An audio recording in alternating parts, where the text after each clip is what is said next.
Salut tout le monde et bienvenue à l'épisode numéro 9 de Zone Junior. Cette semaine, je vais vous parler du sujet de l'heure dans le hockey junior. Ça fait peut-être une couple de semaines qu'il y a beaucoup de pourparlers sur ça. Donc, cette semaine, je vous parle de la situation avec la NCAA et la Ligue canadienne de hockey où la NCAA veut passer un règlement qui va rendre éligibles les joueurs qui jouent dans la Ligue canadienne de hockey. Donc, ces joueurs-là seraient éligibles à jouer dans la NCAA s'ils le veulent. Présentement, pour ceux qui ne sont pas super au courant de comment ça se passe, si tu joues dans la Ligue canadienne de hockey, tu n'es pas éligible à aller jouer dans la NCAA.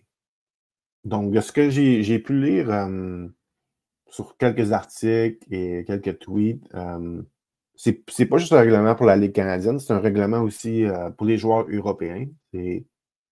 Les seuls joueurs qui ne seraient pas éligibles à venir jouer dans la NCAA, ce seraient les joueurs qui auraient des contrats avec des équipes pro. Donc, pour les joueurs en Amérique du Nord, ce seraient des joueurs qui ont signé des contrats avec des équipes de la Ligue nationale. Et en Europe, ben, c'est des contrats que les joueurs européens auraient signés avec des équipes pro en Europe. On l'a vu à certaines occasions pour des joueurs européens qui ont joué des matchs pro, mettons en Suède, en Finlande, mettons en République tchèque. Certains ont perdu leur éligibilité pour les programmes américains ou ont été suspendus pour peut-être une saison ou quelques matchs en raison qu'ils avaient joué des matchs pro. Mais c'est ce règlement qui est un peu stupide en fin de compte. Puis, qu'est-ce qui arrivait souvent, c'est que les joueurs européens jouaient des games pro, mais n'étaient pas payés. Donc, ce nouveau règlement-là réglerait tout ça si tu n'as pas de contrat pro ou si tu n'es pas payé plus que les besoins nécessaires, tu conserverais ton éligibilité pour jouer dans des programmes américains. Ce qui est une excellente nouvelle, un peu pour tout le monde, mais surtout pour les joueurs. On va parler de ça durant l'épisode de cette semaine. Qui s'avantage, qui ça désavantage, l'impact que ça va avoir pour certaines ligues. Donc, c'est un peu de ça qu'on va parler cette semaine. Cette semaine, on ne regarde pas de vidéos de joueurs. On va se concentrer vraiment juste sur l'impact de ce possible nouveau règlement. De ce que j'ai compris, c'est qu'il va y avoir un vote le 7 novembre dans la NCAA pour ça. Ce qui devrait passer, honnêtement. Le problème que la NCAA a, c'est que de plus en plus, ils se font poursuivre en justice, en cours, pour ce règlement-là. Donc, beaucoup de joueurs ont joué peut-être un match dans la Ligue canadienne et n'ont pas été admissibles pour les collèges américains, donc ça va en cours. Mais c'est d'autres sports aussi. La NCAA est comme tannée d'aller en cours. Ils sont tannés de perdre en cours. Ils sont tannés de perdre de l'argent là-dedans. Fait que là, ils veulent rentrer le plus de monde possible dans la NCAA. Bref, je pense que tout le monde est pas mal d'accord que le règlement va passer et ça devrait commencer vers l'année prochaine. À moins d'une surprise énorme, le règlement va passer, puis ça va être, je pense qu'il y a un vote le 7 novembre, mais ça va être approuvé, ça devrait être approuvé l'été prochain. Donc, comme je vous disais dans cet épisode, on va parler de qui ça va avantager, puis qui ça va désavantager. Pour commencer, on va donner un peu l'exemple si tu es un joueur québécois puis que tu veux aller dans la NCAA, qu'est-ce que ça change pour toi? Présentement, si tu es un joueur québécois qui veut jouer dans la NCAA, tu ne peux pas jouer dans la Ligue junior maritime du Québec. Il faut que tu joues dans une Ligue junior A, dans une école secondaire, un prep school, pour conserver ton éligibilité. Avec ce nouveau règlement qui pourrait passer, qui va sans doute passer, tu n'aurais pas besoin de t'expatrier quelque part aux États-Unis, comme à Fargo, Sioux Falls, Youngstown, peu importe les villes de la USHL. Tu n'auras pas besoin de faire ça. Tu pourrais rester jouer dans la Ligue junior maritime du Québec et tu conserves ton éligibilité américaine pour la NCAA. Je pense que ça, c'est un avantage. D'un, tu joues dans une meilleure ligue. Au hockey, comment tu t'améliores? C'est en jouant comme des meilleurs joueurs. Donc, tu t'améliores en jouant dans la Ligue junior majeure, Ligue junior maritime du Québec, parce que la Ligue va être meilleure. Il va y avoir plus de bons joueurs dans la Ligue. Donc, pour la Ligue junior maritime du Québec, on pense au repêchage, les repêchages des joueurs de 15 ans, 15-16 ans. Je pense que c'est une bonne chose. D'un, tu n'as pas besoin de prendre une décision comme si tu étais un joueur à 15 ans, de OK, je m'en vais junior ou je m'en vais au collège américain. Là, tu peux dire, hey, j'ai un rêve d'aller au collège américain un jour. J'irai peut-être à 18, 19, 20 ans. Mais en attendant, je peux jouer dans la meilleure ligue junior au Canada, qui est la Ligue canadienne de hockey. Puis je peux jouer 3 ans, puis après peut-être je suis prêt pour les collèges américains. Peut-être que je joue 4 ans, je m'envoie dans les collèges américains. Puis si je suis un super bon joueur, un joueur de élite, peut-être que je joue juste 2 ans, puis après ça, je m'en vais dans les collèges américains. Mais peut-être après, si tu es un joueur élite, peut-être après 2 ans, tu te dis, hey, je suis vraiment pas loin de la Ligue nationale. Peut-être qu'à 18 ans, tu joues dans la Ligue nationale. Peut-être à 19 ans, tu joues dans la Ligue nationale. Les choses peuvent changer vite. Mais en général, ça donne juste plus d'options et de liberté aux joueurs pour pas obligé de prendre une décision majeure à 15 ans. Ça laisse le temps de prendre une bonne décision. Puis, le hockey, c'est un développement, un sport à développement tardif. Fait que donner une chance aux joueurs de pouvoir se développer à long terme. Quand ils arrivent à 18 ans et ne sont pas repêchés dans la Ligue nationale, c'est pas la fin du monde. Laissez-les se développer. Peut-être qu'il y en a une coupe qui vont se développer par le tard. On a vu au Québec là, les Antoine Roussel, Alex Burrows, Yannick Gourde, Jonathan Marchessault. C'est des gars qui sont développés plus tard. Si on a la chance pour certains de ces jeunes-là, oui, ils vont jouer peut-être 4 ans dans la Ligue junior majeure du Québec, peut-être 3 ans. Après ça, à la place d'aller se perdre dans la East Coast League, ils peuvent aller dans un programme américain, même un programme canadien, ça, on pourra en parler plus tard, et continuer à se développer là, puis après ça, peut-être qu'à rendu à 23, 24 ans, on est là, wow, lui, c'est un très bon joueur. Puis, tu sais, la NCAA, à chaque année, il y a des agents libres qui signent, qui ont 23 ans, 24 ans, qui sortent des programmes américains qui n'ont jamais été repêchés, puis de 12 à 15 équipes qui essaient de signer ce joueur-là. Il faut laisser le temps aux jeunes de se développer, puis c'est pas tout le monde qui est prêt pour le showtime à 18 ans. Il y en a que ça va être à 22, 23, 24 ans. Laissez-les se développer et donnez-leur les outils pour se développer à long terme. Pour les joueurs, ce nouveau règlement qui pourrait passer, c'est super positif. C'est la meilleure chose qui pourrait arriver aux joueurs, leur donner plus d'options, moins de restrictions et un programme de développement plus à long terme qu'à court terme. On a compris, pour les joueurs, c'est super positif. Maintenant, parlons des ligues. C'est positif pour qui? C'est négatif pour qui? Pour les ligues juniors au Canada, donc la LHGMQ, la Ligue de l'Ontario, la Ligue de l'Ouest, c'est une excellente nouvelle.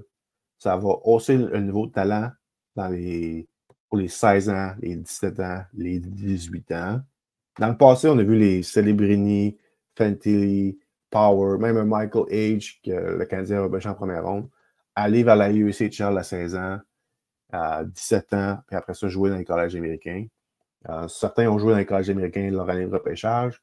Michael Haig, lui, joue cette année à 18 ans dans les collèges américains. Mais ça, avec ce nouveau règlement-là, ça n'arrivera plus. Ces jeunes-là, ils vont rester au Canada. Ils vont vouloir jouer dans la meilleure ligue contre les meilleurs joueurs. Donc, un Owen Power. Pourquoi Owen Power est allé à Chicago? Il voulait jouer du junior dans quand même une bonne ligue, puis il voulait conserver son éligibilité pour la NCAA. Là, il pourrait rester jouer pas loin de chez eux. Donc, il se fait repêcher par London, Kitchener, peu importe qui. Guelph. Il pourrait jouer en Ontario, ses parents beaucoup plus proches de sa famille. Puis ça, c'est le cas pour tous les autres joueurs. Là. Michael H, pareil. Fantilli, même chose. Ces joueurs-là pourraient continuer à jouer junior en Ontario à 16 ans, 17 ans. Puis peut-être à 18 ans, eux autres, ils disent, moi, je m'en vais dans les collèges américains. Puis c'est correct. C'est sûr qu'il va y avoir une espèce des règlements qu'il faudra qu'ils soient établis.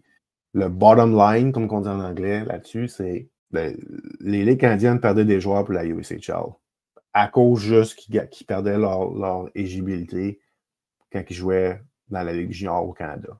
Là, c'est fini. Avec ce nouveau règlement-là, On n'en parle plus de ça. Donc, ces joueurs-là pourraient rester au Canada, jouer junior au Canada. Et s'ils veulent encore aller dans l'NCAA à 18 ans, ils pourraient y aller. À 19 ans, ils pourraient y aller. Ça, on parle pour les joueurs élites, évidemment. Les joueurs plus moyens, mais tu sais, les joueurs moyens, ça ne joue pas vraiment à 18 ans dans la NCAA. Il faut que tu sois un bon joueur pour jouer dans la NCAA à 18 ans. Là. Comme Michael Hague cette année, il joue à 18 ans. Mais tu sais, Michael Hague, c'est un joueur de première ronde. Mais tu sais, un joueur qui joue comme sur le troisième trio pour l'Océanique de Rimouski, il ne jouerait pas dans la NCAA à 18 ans, on s'entend. C'est sûr que tu risques peut-être de perdre tes meilleurs joueurs à 19 ans pour la NCAA, ceux qui veulent y aller. Mais en même temps, un coup que le joueur est établi dans ton équipe, dans l'organisation, peut-être que ça va peut-être leur tenter moins d'y aller dans la NCAA. Puis une chose aussi que je voudrais mentionner, c'est qu'il va y avoir un niveau CBA dans la Ligue nationale. C'est sûr que les équipes vont essayer d'avoir peut-être une espèce de nouveau règlement qui permettrait aux joueurs de 19 ans peut-être de jouer dans la Ligue américaine. Pour certains joueurs, ce serait très bénéfique pour eux. Des fois, si tu es un très bon joueur à 16 ans, puis tu domines à 17, puis tu domines à 18, c'est moins tentant de jouer à 19 ans, encore dans le junior, quand tu as dominé la Ligue pendant 2 ans. Il pourrait y avoir des exceptions, mettons, il faudrait que tu sois un choix de première ronde, mettons, pour pouvoir jouer dans la Ligue américaine à 19 ans, mettons. Mais c'est ça.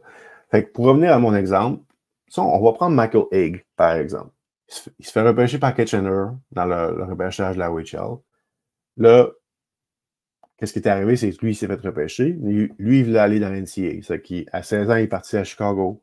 Il a joué son année de 16 ans là. Il a été blessé, évidemment, mais bref. Il a joué à 16 ans là. Il a joué à 17 ans là, puis cette année dans l'NCAA. Avec le nouveau règlement, Michael Hague, il ne part pas. Il se fait repêcher. Mettons, Kitchener le repêche. Il joue son année de 16 ans à Kitchener. Il joue son année de 17 ans à Kitchener. Puis à 18 ans, ben, il peut décider s'il veut y aller. Il veut aller collégial ou pas. Il pourrait dire, moi, j'ai toujours rêvé de jouer pour Michigan, j'y vais. Puis il va pareil à 18 ans. Là, tu vas me dire, bon, mais c'est plate pour Kitchener. Ils perdent. Oui, c'est plate. Mais à place de l'avoir pour 0 game, il l'aurait pour 2 saisons complètes. Puis, tu sais, à 17 ans, il aurait vendu des billets. On s'entend, là? Oui, c'est plate de le perdre à 18 ans, mais tu l'as quand même eu pour 2 belles années. Mais c'est pas impossible qu'il pourrait être rendu là. S'il est super heureux dans l'équipe, il aime son coach, tout va bien, il se développe bien, peut-être qu'il pourrait dire, moi, je vais rester à 18 ans, je vais reporter à la Michigan peut-être à mon année de 19. Et c'est des choses qui pourraient arriver. Tu sais, Celebrini, il aurait pu jouer dans la Ligue de l'Ouest à 16. À 17 ans, il a joué l'année passée dans les collèges américains. J'entendais son agent, Pat Brisson, à TV l'autre fois, puis son agent, il disait, il y a 17 ans, il aurait joué dans la Ligue de l'Ouest pareil. Puis à 18 ans, il serait dans la Ligue nationale.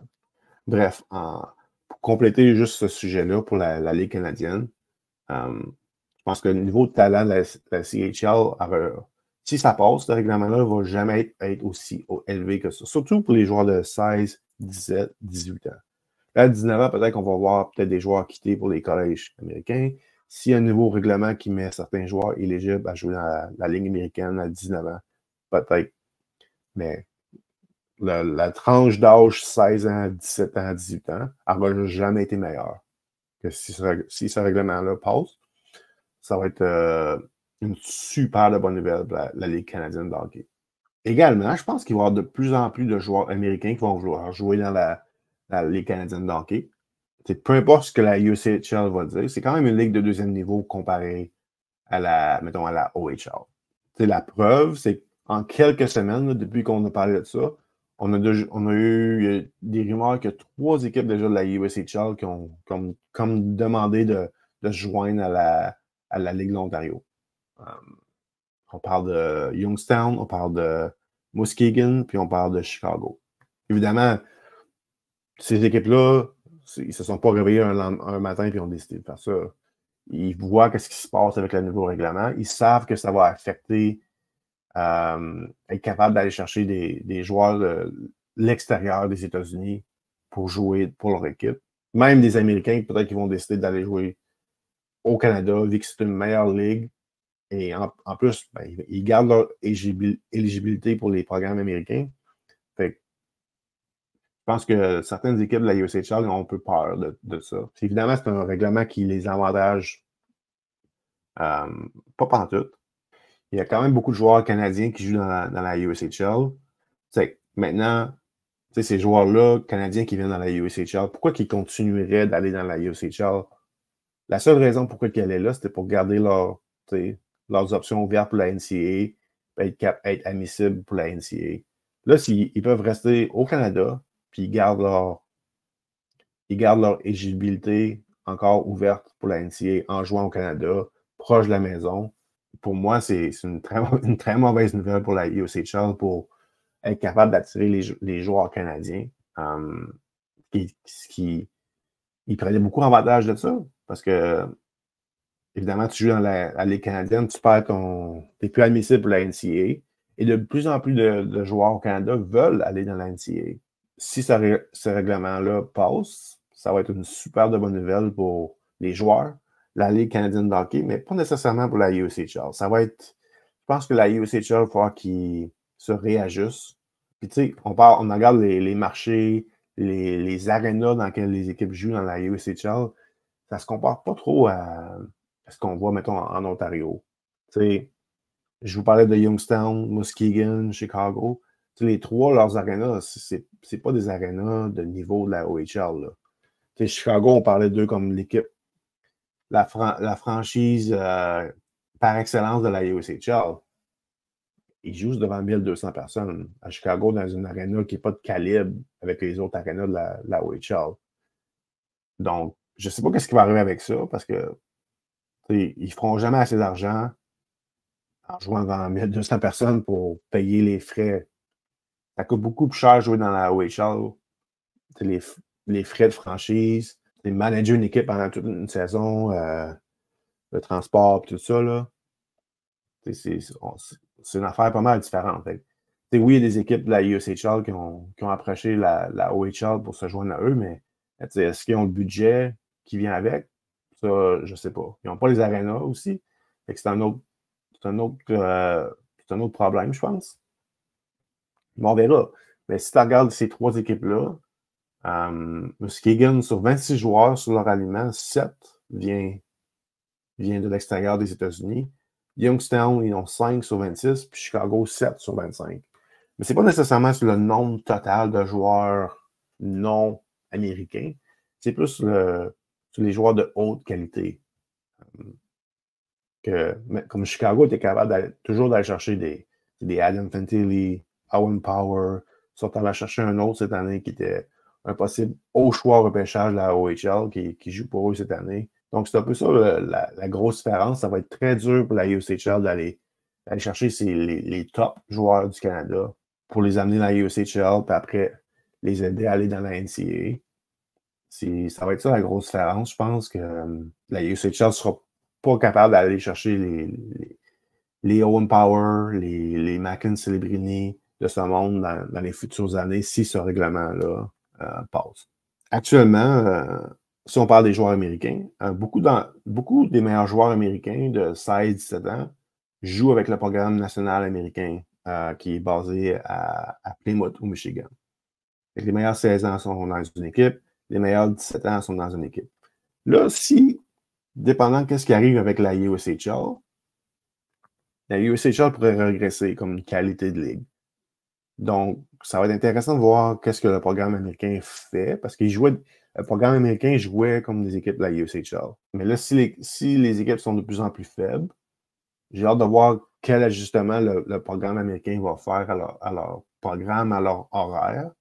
Moi, personnellement, comme scout, j'aime beaucoup quand le programme américain joue contre des universités américaines.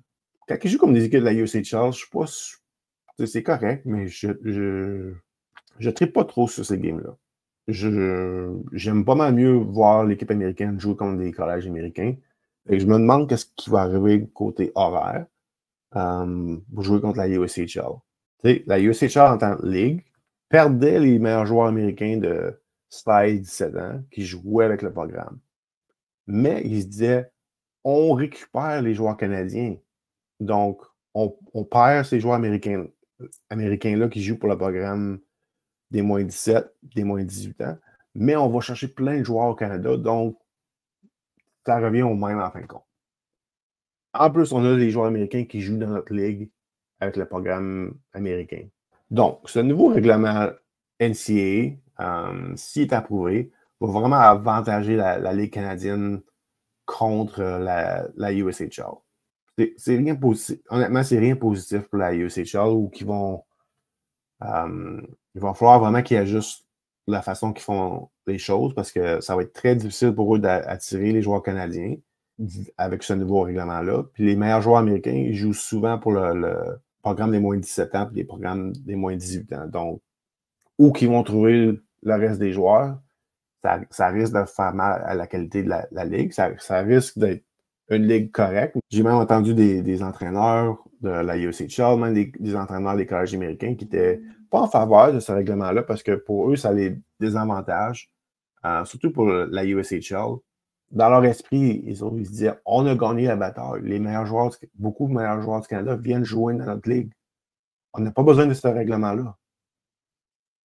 Et ce nouveau règlement-là va rendre les choses beaucoup plus difficiles pour eux. Oui, il va y avoir plus de joueurs canadiens qui vont dans les collèges américains, mais ils n'auront pas besoin de venir jouer dans la USHL. Donc, pour moi, c'est la grosse différence. Ça ne va pas nuire à la NCAA. Les joueurs qui veulent jouer dans la NCAA, ils vont y aller encore. Ils vont en avoir encore plus. Mais des joueurs plus vieux, mettons à 19, 20, 21 ans. Les très bons joueurs, s'ils veulent jouer dans la NCAA, ils vont pouvoir toujours y aller pareil.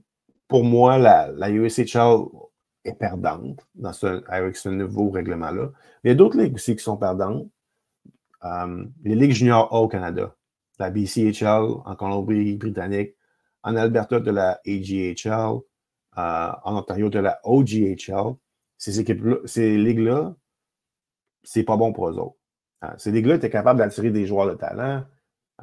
Surtout, je pense à la BCHL, qui a eu beaucoup de joueurs de talent dans le passé, des gars qui ont sorti en première ronde. On l'a vu il y a 2 ans avec Bradley Nadeau, mais il y en a eu plein dans les 20 dernières années qui sont sortis en première ronde de la BCHL. Carl Turris, en tout cas, je ne nommerai pas toutes, mais Alex Newhook qui joue pour le Canadien. Mais avec ce nouveau règlement-là, ces joueurs-là, ils n'ont aucune raison d'aller jouer dans la BCHL. Ces joueurs-là vont vouloir jouer dans la meilleure ligue, ce qui est la Ligue canadienne. Donc, dépendant de quelle région du Canada qu'ils viennent, contre les meilleurs joueurs. En même temps, ils conservent leur éligibilité pour les programmes collégiales américains. Ça serait quasiment un non-sens pour un jeune joueur de haut niveau de vouloir quand même jouer dans la Ligue junior A. Ça ferait aucun sens. Selon moi, les meilleurs joueurs vont tous vouloir jouer dans la Ligue canadienne. Donc, si ce règlement-là passe, je pense que ça va être une mauvaise nouvelle pour la USHL, mais une très mauvaise nouvelle pour les ligues junior A au Canada. Je regarde dans la BCHL, je pense, une équipe comme Penticton. Penticton, c'est une équipe un peu qui a fait beaucoup de bruit dans les dernières années. Ils ont eu beaucoup de bons joueurs qui sont passés par là. Moi, je pense que c'est une équipe semblable comme Youngstown, Chicago, Muskegon pour la USHL. Je pense que Penticton pourrait essayer de rentrer dans la WHL. C'est une équipe qui a beaucoup d'argent. Le seul problème pour eux qu'ils ont, c'est qu'ils sont très proches de Kelowna, environ 50 minutes en voiture. Je suis convaincu que Kelowna essaierait de bloquer ça. On verra. Là, je ne suis pas trop un expert dans ça, mais c'est sûr que les équipes avec beaucoup de moyens dans les ligues junior A vont essayer de rentrer dans le junior majeur. Parce que c'est sûr qu'ils ne seront plus capables d'attirer le même niveau de talent qu'ils pouvaient. L'hockey junior va changer à jamais. Ça va complètement changer. Il faudra que les équipes, que les ligues s'ajustent, qu'ils trouvent un moyen de. Mais tu sais, qu'est-ce qu'on fait dans les dernières années, ça ne marchera plus. Il faudra que ces équipes-là s'ajustent rapidement pour pouvoir attirer des joueurs, mais comment on s'organise dans ce nouveau monde d'hockey junior, ça va être super important pour eux de faire des ajustements il prend des décisions rapidement aussi. Donc, je viens de vous parler de Penticton, qui peut-être que c'est une équipe qui pourrait essayer de rentrer dans la WHL. Peut-être qu'il y en a d'autres dans la BCHL aussi. Selon moi, je pourrais voir un peu plus d'équipes américaines se joindre à la Ligue canadienne. Je pense que présentement, il y en a 9 au total. Dans la Ligue de l'Ouest, Ligue d'Ontario. Au Québec, la Ligue junior maritime du Québec, il n'y en a pas. Tu avais Lewiston il y a quelques années, ils sont partis. Mais avec ce nouveau règlement-là, je pense que de plus en plus d'Américains vont vouloir jouer junior majeur au Canada. Donc, ça donne une possibilité pour la Ligue junior maritime du Québec d'aller chercher un peu plus d'Américains. C'est toujours un peu plus difficile pour les Américains de Boston, du Massachusetts, du Maine, peu importe, à venir jouer au Québec. Mais je pense qu'ils vont en avoir un peu plus. Puis une des raisons, c'est que tu ne perds pas ton éligibilité pour jouer dans les programmes américains. Fait que tu peux venir jouer 2 ans au Québec, 3 ans au Québec, puis après ça, ben, tu peux toujours aller jouer à Boston College, à Harvard, à UMass, à Boston University, peu importe quel collège que tu vas, à l'Université du Vermont, peu importe. Tu gardes les options ouvertes, puis tu joues du bon calibre de hockey en venant jouer dans la Ligue junior maritime de Québec. Moi, je verrais, on parle beaucoup du possible déménagement d'Acadie Batters. À la place qu'il aille à Terre-Neuve, moi, si je serais la Ligue, je m'informerais pour retourner à Lewiston. Ça me prendrait une franchise aux États-Unis. Même deux. Même deux. Peut-être que 2 franchises, ça marchait plus qu'une. Il peut y avoir peut-être une rivalité entre ces 2 équipes-là. Une plus grosse présence médiatique aussi avec 2 équipes. J'ai entendu parler de Manchester, Lewiston. Je sais que l'argent est disponible là-bas. Là. Donc, si je suis la Ligue junior maritime du Québec, si on a une bonne idée que les Américains de nos États, comme le Massachusetts, le Maine, New Hampshire, Rhode Island, il y a plus d'ouverture pour venir jouer dans notre ligue parce que les joueurs ne perdent pas leur éligibilité. Moi, je regarderais pour retourner à Lewiston, puis même peut-être une deuxième franchise, peut-être à Manchester. On verra. Là. S'il y a une bonne indication que les joueurs américains viendraient, je pense que ça serait une bonne idée. Tu as un bon bassin de joueurs qui deviendrait disponible pour ta ligue. Ça serait une bonne idée peut-être de rajouter une franchise ou 2 aux États-Unis. J'ai rien contre Terre-Neuve, c'est une super place incroyable, mais c'est juste très difficile côté transport. C'est un voyage en avion tout le temps pour aller là-bas. Ça vient cher. Je ne sais pas si à long terme, ça peut fonctionner à Terre-Neuve, malheureusement. Malheureusement, c'est beaucoup de bons fans de hockey là-bas, mais je ne sais pas si à long terme, ça va fonctionner. Je pense que les prix sont juste trop élevés. Une autre ligue qui pourrait en souffrir, c'est le U-Sports, le sport universitaire canadien. Les équipes de hockey, c'est sûr qu'ils vont perdre beaucoup de joueurs à la NCAA. Les équipes U-Sports, eux, recevaient les joueurs, beaucoup de leurs joueurs viennent des équipes juniors majeures. Là, beaucoup de ces joueurs-là pourraient aller dans les collèges américains. Ça ne veut pas dire qu'ils vont tous y aller, mais c'est sûr que tu vas en perdre. Fait que c'est sûr qu'il va y avoir une perte de talent pour le U-Sports. C'est un peu plate pour eux, mais c'est sûr que ça va arriver. Là, on ne sait pas à quel niveau ça va arriver. Est-ce que ça va être un 30%, un 25%, un 40%, un 50%? On ne sait pas. Mais c'est sûr qu'il y a des joueurs qui seraient allés jouer je ne sais pas, à l'Université du Nouveau-Brunswick. Puis à la place d'aller là, ils vont aller jouer je ne sais pas, à Quinnipiac, à Colorado College, peu importe. Les portes s'ouvrent pour ces joueurs-là. Donc, un peu comme les équipes junior A, je pense que c'est quand même une mauvaise nouvelle pour les équipes universitaires canadiennes. Puis j'ai hâte de voir qu'est-ce qu'ils vont faire pour s'ajuster, pour ne pas trop perdre de talent. Est-ce qu'il y a une possibilité de U-Sports s'associer à la NCAA, avoir une division canadienne? Je ne sais pas. Donc, si on résume, avec ce nouveau règlement-là, je pense que Ça va être super positif pour la Ligue canadienne de hockey. Ils vont avoir un plus beau bassin de joueurs de 16, 17, 18 ans qui vont jouer dans leurs 3 ligues. C'est une bonne nouvelle pour la NCAA qui vont avoir encore un plus gros bassin de joueurs qui vont vouloir jouer dans la NCAA. Donc, c'est super positif pour eux. Puis peut-être qu'ils vont essayer de rajouter des écoles en Division 1 parce qu'il y a peut-être pas assez de place pour tous ces joueurs-là. Mais ça, c'est un autre. On pourra faire un autre podcast là-dessus. C'est une mauvaise nouvelle pour qui? Ben, U-Sports, les universités au Canada. La USHL, c'est pas une bonne nouvelle pour eux. BCHL, AGHL, OGHL, toutes les équipes junior A, toutes les ligues junior A au Canada, c'est une mauvaise nouvelle pour eux. Donc, c'est super intéressant comme qu'est-ce qui se passe dans l'hockey junior avec ce nouveau règlement-là. Je pense que c'est une super bonne nouvelle en général pour les joueurs. Et c'est à peu près temps qu'il se passe de quoi. Parce que tu regardes la façon que la Ligue canadienne de hockey est gérée, qu'est-ce qui se passe. Il n'y a pas eu de gros changements majeurs dans cette ligue-là depuis 20-30 ans. Oui, ils ont amélioré certains trucs, mais en général, tu rentrais dans la Ligue à 16 ans, tu étais comme pogné dans la Ligue. Tu ne pouvais pas aller nulle part.